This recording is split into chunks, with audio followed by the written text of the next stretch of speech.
So I've been noticing that there's this chicken or egg debate going on with people talking about language processing and executive functioning.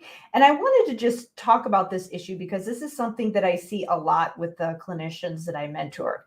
So here is what I see happening. And I wanted to just share the different sides of the debate and how I actually interpret this and then apply it to practice. So, on one side of the debate, there are people saying things like, when you're thinking about language processing and being able to understand language, there are people on one side of this argument saying things like, well, if in order for us to have executive functioning skills, which are the higher level processes that allow us to self regulate, to engage in goal directed behavior, to plan, to organize, to execute, and self monitor. So, in order to be able to do those things, you have to be able to engage in internal self talk. So, on one hand, if you don't have the language skills to engage in that self talk, it's going to be hard for you to directly work on executive functioning. On the other hand, and actually, this is still that same side of the debate, where if you are looking at executive functioning applied to specific academic tasks like reading, which is a lot of the work that I do, because a lot of the work that I do focuses on building the language skills that are going to support reading and writing and literacy, and a lot of those specific academic tasks. Obviously, it can support other things as well, but a lot of the work that I do really focuses on reading and writing. So when we're thinking about just that high level processing and being able to get the big picture of what you're reading, which is an executive functioning skill. Part of what comes up there is that in order for you to kind of just really get the big picture of what you're reading, you need to be able to have the language skills and have those underlying language skills needed for that high level processing. So, for example, if you're having a hard time understanding one word at a time, or if you're having a hard time understanding sentence structure, that's going to be a cognitive load issue. So you're also going to have a hard time just, processing what you're reading and being able to get the message. And again, it is going to impact your ability to kind of just understand the messages behind what you're reading. So in that sense, we do need to address a lot of those underlying language issues that are getting in the way of high level comprehension, which again is something that we often talk about when we think about executive functioning and planning and execution. A lot of those comprehension strategies that teachers are showing students do incorporate executive functioning into them. So on one hand, it's like, well, we have to have the language skills in order to just understand and be able to engage in the internal dialogue and self-talk. And we also have to be able to minimize cognitive load. If we're having such a hard time processing words and sentences, then of course it's going to be hard to get the big picture, and that's going to impact our working memory capacity, or not necessarily impact our capacity, but it's going to impact the amount of our working memory capacity that we're able to access. So in that sense, it's going to have an impact on some of those things that look like executive functioning. So that's one side of the debate. But then the other side is, okay, if you're going to actually work on things like language and vocabulary, you need to be able to attend and focus and self-regulate, which also falls under that realm of executive functioning. So on the other hand, while we do need some underlying language skills in order to engage in things that require executive functioning, we also need to be able to attend so that we can learn the language skills to engage in the executive functioning. So again, it's like, is it the chicken or the egg? It's kind of hard to tell. So again, one of the prerequisites for learning is that we're able to attend and self-regulate and notice when we're not paying attention and redirect our focus. And so it's really messy. And I think that I've seen people hit it from both angles and make arguments for both sides, where it's like, is it this or is it that? Do we have to work on language first, or do we have to work on executive functioning first? And how do we do it? Well, I don't know that you can clearly differentiate one or the other. I don't know that we can clearly say, do this, then do that. I think that it's when you're thinking about language and cognition, all of these skills kind of mesh together, and it can be a little bit messy, which is why probably one of the most common questions I get from SLPs, for example, is where the heck am I supposed to start? What am I supposed to do? And a lot of times when they come into some of my programs, for example, my Language Therapy Advanced Foundations program, which really does get gives people a system for working through those language skills that support language and literacy. A lot of times people, when they come into that program, they're working on a lot of those high level comprehension strategies that do seem more like you're working on executive functioning, and they're not seeing their students make progress. And so they actually do need to address some of those language skills that are going to help to reduce the cognitive load and free up some resources for that high level comprehension and processing. So with all that being said, there's kind of the question of, all right, what the heck are we supposed to do? How do we make sense of all of this? So here's how I see it. Again, I don't think that there's this clear entry point where it's like we have to do this and then we do that. And I don't think you can really separate language and executive functioning. Even though they're separate constructs, it's so blended together, it's really hard to isolate. And language is like that as well, where when you're working on one thing, you're always working on the other thing. So the way that I address it, when I am working with SLPs, for example, if they want a framework to just figure out where the heck they're supposed to start, I usually start with things like working on vocabulary and word study and the language that's going to support reading. The reason that I do that is because a lot of them are working with kids in the school age, and a huge portion of the language issues that come up in the school age have to do with those harder language skills that where it's like in basic conversation, you don't necessarily notice as much of an issue, but they come out when students are doing the more difficult academic work, because the language of reading and writing is a lot more complex than conversational language. So if SLPs, if people are struggling with that and they need to support students in those more challenging academic language skills that are going to help support literacy, then I start with the vocabulary and the syntax. And the reason that I do that is because when you're thinking about executive functioning, it's like this huge umbrella that has to be applied to everything that kids are doing. So everybody who's working with a child really should be supporting it across settings, because number one, the best way to learn it is in context, and the best way to support those skills is just in real, actual applied situations. And because it has to do with regulation and focus and internal dialogue and all of those things, that's something that you have to do across the board with everything that you're doing. So there's everybody who's working with that child should support it, but everybody does it in a different way depending on what their specific role is. A math teacher is going to be doing it differently. They're going to be applying it to a math problem. A reading teacher is going to be doing it differently. A parent is going to be doing it more in those day-to-day functional activities. And then a speech pathologist is going to be doing it differently as well. So there's all different angles that we can hit it.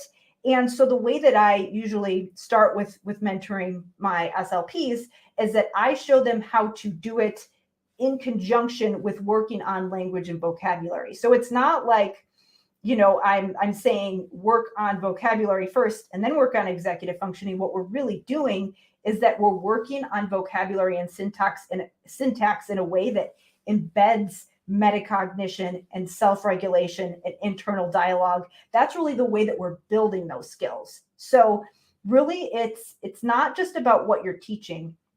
It's also about how you're doing it. We want to teach all these other skills in a way that is going to help kids to not just learn specific skills, but also just be able to apply strategies. So what I mean by that is, when we're working on vocabulary, it's not just on getting kids to memorize a word list or feeling like you need to teach them a certain set of words. Yes, obviously, we want to think about what vocabulary we're using for therapy, but really more it's about helping them think about words and language differently so that they can apply that to other words that they come across. So what I do is I focus on the language and the vocabulary. And so technically I'm focusing on language first, but I'm really not, because I'm embedding executive functioning into that.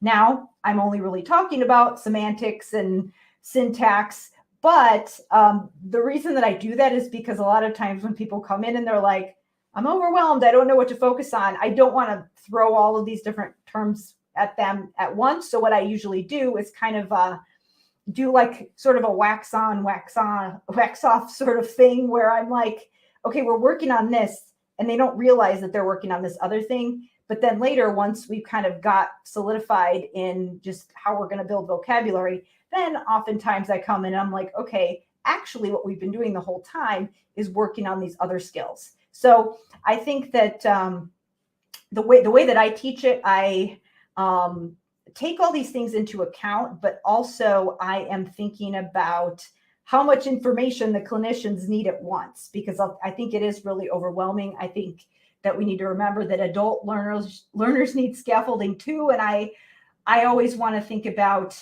how much information do people need at once? So with that all in mind, the way that I think about this is that I think that when we're thinking about clinical practice and when we're thinking about how to really be more effective in your role as a pediatric therapist, there are different layers to this. Where I start first is that, I do have a number of programs that they're specifically for SLPs, and they are focused on getting them to just be comfortable with their direct therapy. Like, what do I do in language therapy? So I start there. But now what I've recently added is a focus on leadership, because what a lot of people realize is that once they get really solid in their discipline, or they start to feel more comfortable in what they're doing when they're actually just sitting in their sessions, is that they realize that that is just a very, very tiny piece of the puzzle that they need in order to be successful in their careers, and then also just really making an impact on their caseload. And I talk about executive functioning a lot within this context, because a lot of times the SLPs that I'm working with, they realize, so they're working on language, and then they kind of realize they've also been working on executive functioning this whole time. But then they also realize that if they're going to really build their students' executive functioning skills, they can't just do it in a pull-out setting. You can do a lot in a pull-out setting, but you can't do everything. And so you have to think about different ways that you serve your caseload.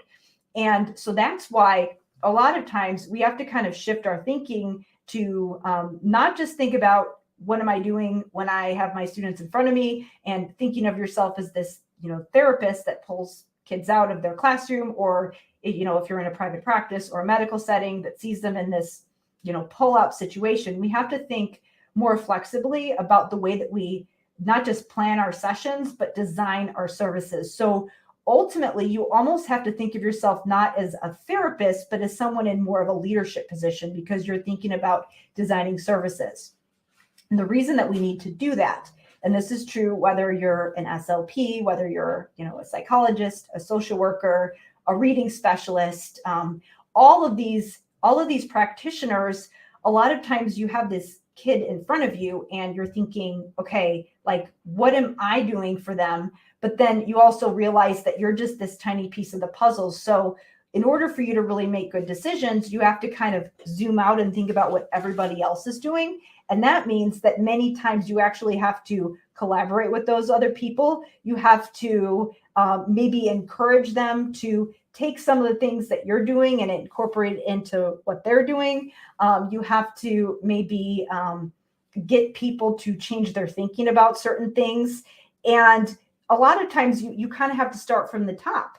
And so that is really a lot. You have to really think about changing the way that things operate in your facility, in your community, and just, again, in your field as a whole. And so you have to really think differently. So it's not just about what you're doing in therapy. It's about all those other things, collaborating and training others, because the whole point of that is that, and I like to use language and executive functioning as an example, where it's, you realize, so for example, I'm going to just use an example from my situation where you realize that if as you've been working on language, you realize you've also been working on executive functioning, but you also realize that you're never going to really fully address that issue on your own in your pull-out sessions. So you have to start maybe talking to the social worker about what they're doing in order to help get them on board in,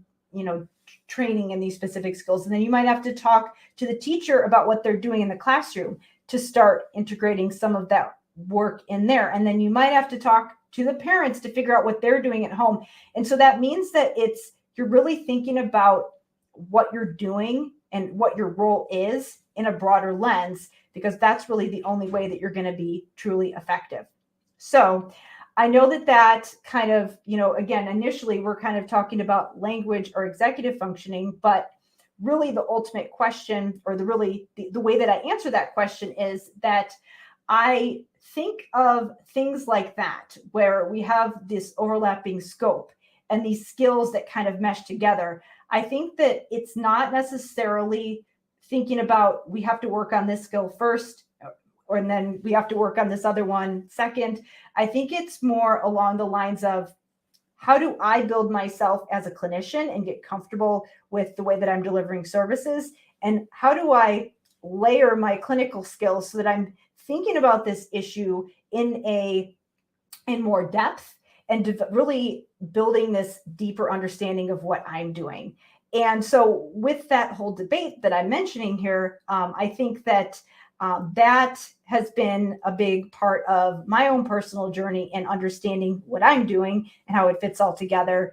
And so I think that sometimes when we ask those questions about, should we work on this skill or that skill, and how do we sequence this, I think the question that we really need to be answering is, what skills does this student need, and how do I make sure that I'm embedding it all at the same time so that they're getting a really comprehensive service delivery plan. And like I said, it feels a bit messy. So a lot of times we're working on more than one thing at a time. We're embedding one skill into another skill. But the way that we ultimately accomplish that is by thinking of ourselves not just as like, what am I doing here, but thinking about the skills in kind of a broader lens across contexts. So I think that can sometimes answer some of these difficult questions where we get into these debates. But that's really how I see it working. So I wanted to share with issues like this. I think that, you could kind of go on and on and on, and, just like really get down rabbit holes of how you think about them. But I think that ultimately the solution is that we have to really collaborate as across disciplines in order to make things happen. And so that is why I am designing a program. It's called the Clinical Leadership Program, where it is really focused on helping pediatric clinicians be better leaders so that they can really design more effective services and learn how to work as a team so that they can make a bigger impact on their caseload. And really, it's about thinking bigger when it comes to how you do your job, how you show up and feel more empowered, so that we can work through a lot of these challenges that we have. We can work through a lot of these common debates, such as this one, and really find a way to give kids the services that they need and the support that they need in order to be successful adults. So I'm actually going to share I can share the link below in the comments, but if you are interested in learning more about that clinical leadership program, we're going to be having discussions about topics such as this and many other ones in the area of educational reform and advocacy and leadership, then you can actually go to the waiting list page at drkarendudek-brannan.com/leadership. Again, that's drkarendudek-brannan.com/leadership. And you can get on that waiting list page so that you can learn more about when the